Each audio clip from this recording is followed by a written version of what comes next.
26 जनवरी, साल का वो दिन जब पूरे शहर में तिरंगे लहराते हैं, स्कूलों में परेड होती है और ऑफिस वालों को अचानक आजादी का असली मतलब समझ आता है, छुट्टी।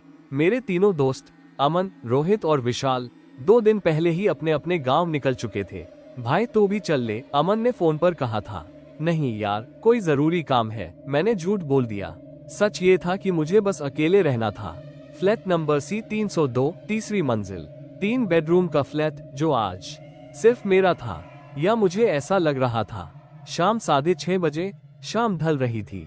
खिड़की से बाहर देखा, सोसाइटी में अजीब सन्नाटा था। आमतौर पर 26 जनवरी को बच्चे नीचे खेलते हैं, देशभक्ति के गाने बजते हैं, लेकिन आज कुछ भी नहीं। ना शोर, ना हंसी, ना झंडे की आवाज, बस हवा, और वो हवा भी कुछ ज्यादा ही ठंडी थी। सेल फोन 7:10 बजे, मैं मोबाइल पर रील्स देख रहा था, तभी व्हाट्सएप ग्रुप में मैसेज आया। अमन भाई, फ्लैट ठीक से लॉक कर लेना, अजीब सपना आया था। मैंने हंसकर रिप्लाई किया, डरपोक कहीं का, टीयर्स ऑफ जॉय। लेकिन दिल के किसी कोने में कुछ खिसक सा गया।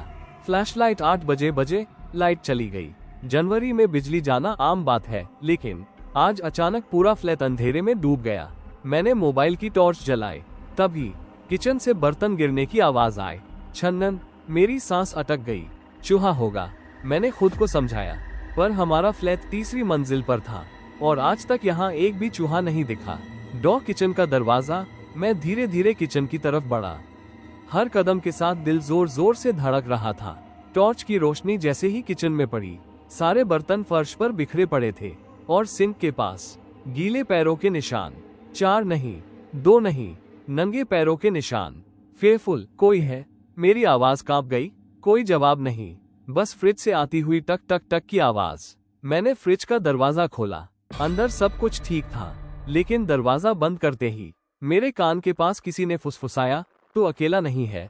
8:17 बजे, मैं पलटकर देखा, कोई नहीं, लेकिन दीवार पर जहां पहले कुछ नहीं था, अब वहां उंगलियों से लिखा हुआ था, 26 जनवरी को मैं भी आजाद होता हूँ। लिखावट ताजी थी, जैसे अभी अभी लिखा गया हो। रात 9 बजे मैंने तुरंत अमन को कॉल किया।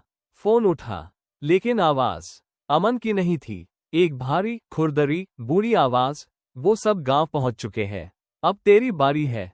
फोन कट गया। बाथरूम का आईना। मैं भागकर बाथरूम में गया, मुंह पर पानी मारा।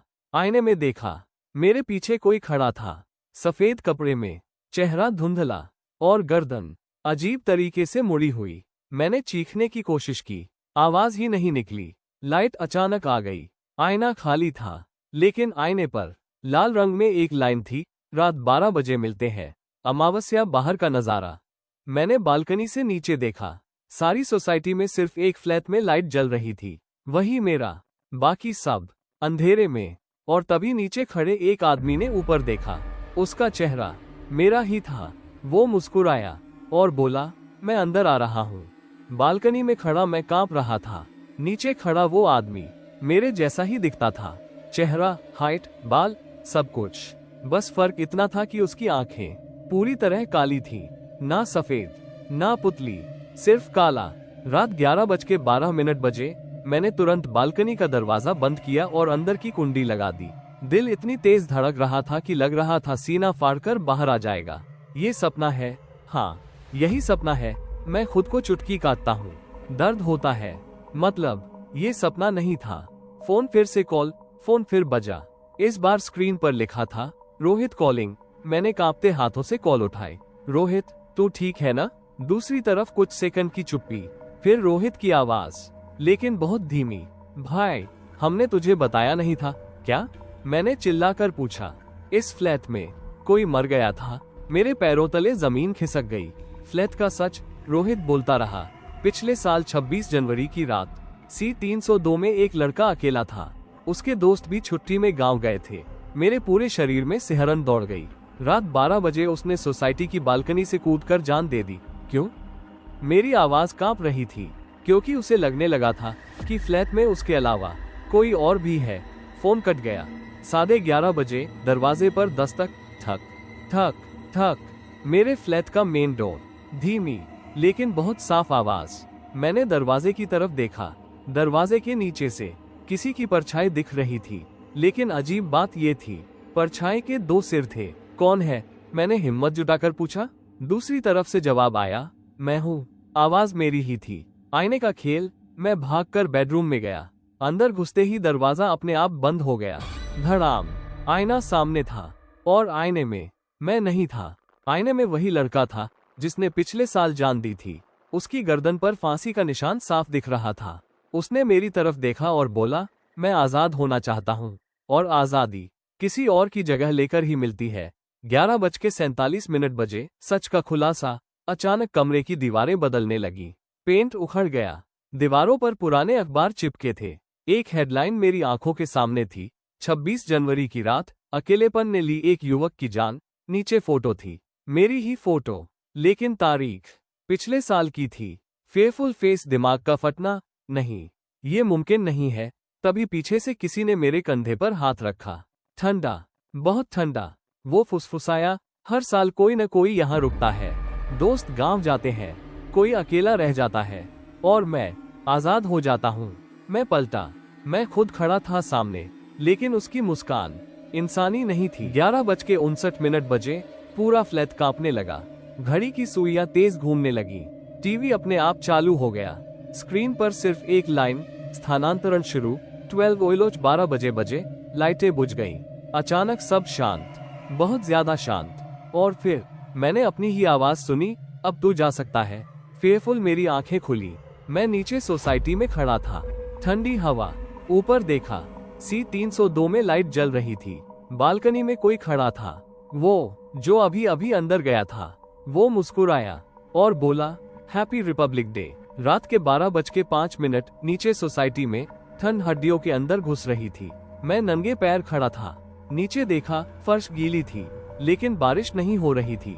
ऊपर देखा, C-302 की बालकनी में मैं खुद खड़ा था। वही चेहरा, वही कपड़े, वही मुस्कान, लेकिन आंखों में कुछ भी नहीं। दिमाग का सच, अगर वो ऊपर है तो मैं कौन हूँ? ये सवाल मेरे दिमाग में गूंजता रहा। तभी सिक्योरिटी गार्ड दौड़ता हुआ आया। अरे बेटा, यहाँ क्या कर रहा है इतनी रात को? मैंने राहत की सांस ली। भैया, ऊपर मेरे फ्लैट में। उसने मुझे ऊपर से नीचे तक देखा और डरकर पीछे हट गया। फेयरफुल, तू कौन है? गार्ड की आवाज कांप रही थी। मैं यहीं रहता हूँ, C-302। मैंने कहा। वो निगल गया। C-302 में तो तू पहले से है। Open book. गार्ड की कहानी। गार्ड ने मुझे कुर्सी पर बैठाया। उसकी आंखें भीगी हुई थीं। पिछले साल इसी रात एक लड़का कूदा था ऊपर से। सब कुछ तेरे जैसा ही। मेरे कानों में सीटी बजने लगी। तब से हर साल 26 जनवरी की रात कोई न कोई अकेला रहता है फ्लैट में। और मैंने पूछा। गार्ड ने धीरे से कहा, और सुबह वो लड़का 2 जगह दिखता है। पीछे का मैदान। गार्ड मुझे सोसाइटी के पीछे ले गया। वहां एक बंद पड़ा पार्क था, सूखी घास और बीच में एक टूटा हुआ पत्थर। नाम लिखा था, अमन वर्मा। 1999। 2024। मेरी आंखें फैल गईं। अमन, मेरा दोस्त? गार्ड ने सिर हिलाया। वो भी अकेला रुका था। तू पहला नहीं है। फोन की सच्चाई। मेरा फोन जेब में वाइब्रेट हुआ। स्क्रीन पर लिखा था, मॉम कॉलिंग। मैंने कॉल उठाई। माँ। दूसरी तरफ रोने की आवाज। बेटा, आज तेरी बरसी है। मेरी सांस रुक गई। डिजी यादें लौटने लगी। अचानक सब याद आने लगा। दोस्त जबरदस्ती गांव जाने को कह रहे थे, सोसाइटी का खाली होना, फ्लैट का सन्नाटा, और एक बात, मैंने दरवाजा अंदर से बंद किया था।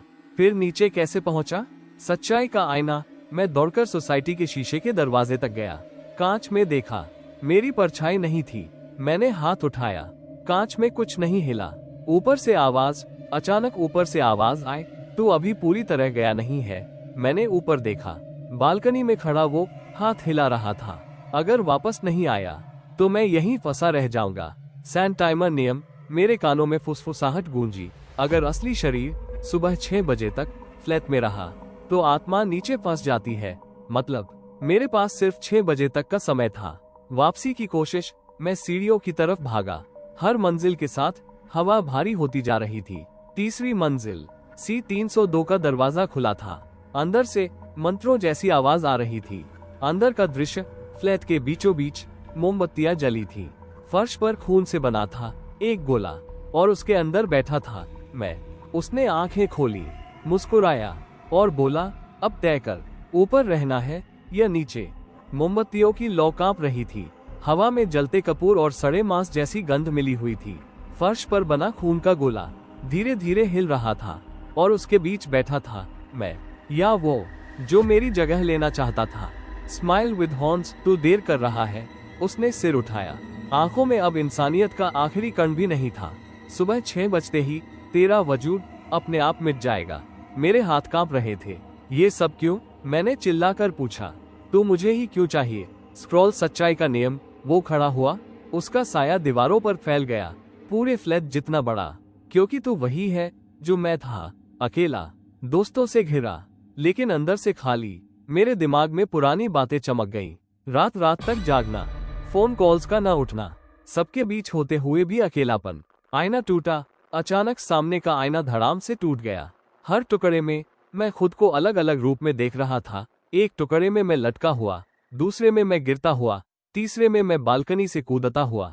मेरे कानों में एक साथ सैकड़ों आवाजें गूंजने लगी। कूद जा, खत्म कर, आज आजादी है। दिमाग बनाम आत्मा।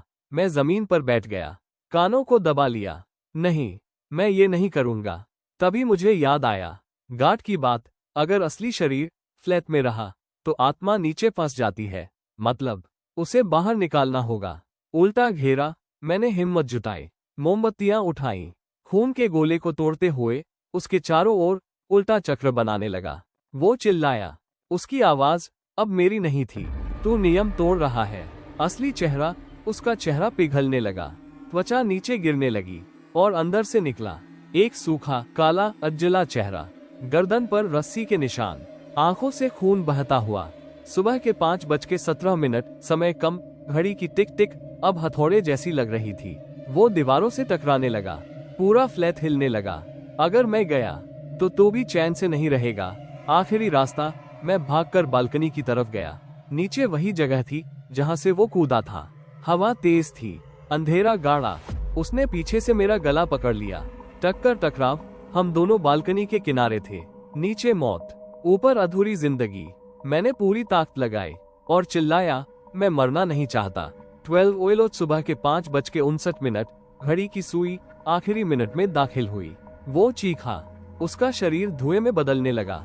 ये खत्म नहीं होगा। सुबह के 6 बजे कुछ टूटा, तेज रोशनी। आंखें बंद हो गईं। सब कुछ शांत, बहुत शांत।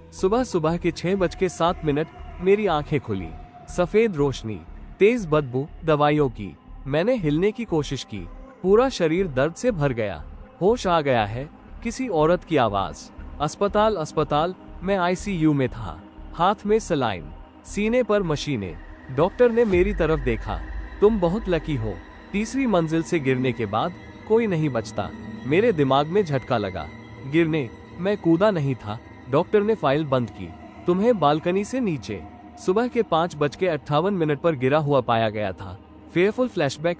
मुझे सब याद आने लगा। बालकनी, धक्का और वो आखिरी चीख, ये खत्म नहीं होगा। पुलिस का बयान। एक पुलिस वाला आया। तुम्हारे फ्लैट में किसी और के होने का कोई सबूत नहीं मिला, लेकिन मोमबत्तियां, खून का गोला। वो चुप रहा। फ्लैट पूरी तरह साफ था। सेल फोन, दोस्तों का सच। शाम को अमन, रोहित और विशाल आए। उनके चेहरे उतरे हुए थे। तुम लोग गांव क्यों गए थे? मैंने सीधा पूछा। अमन ने नजरें झुका ली।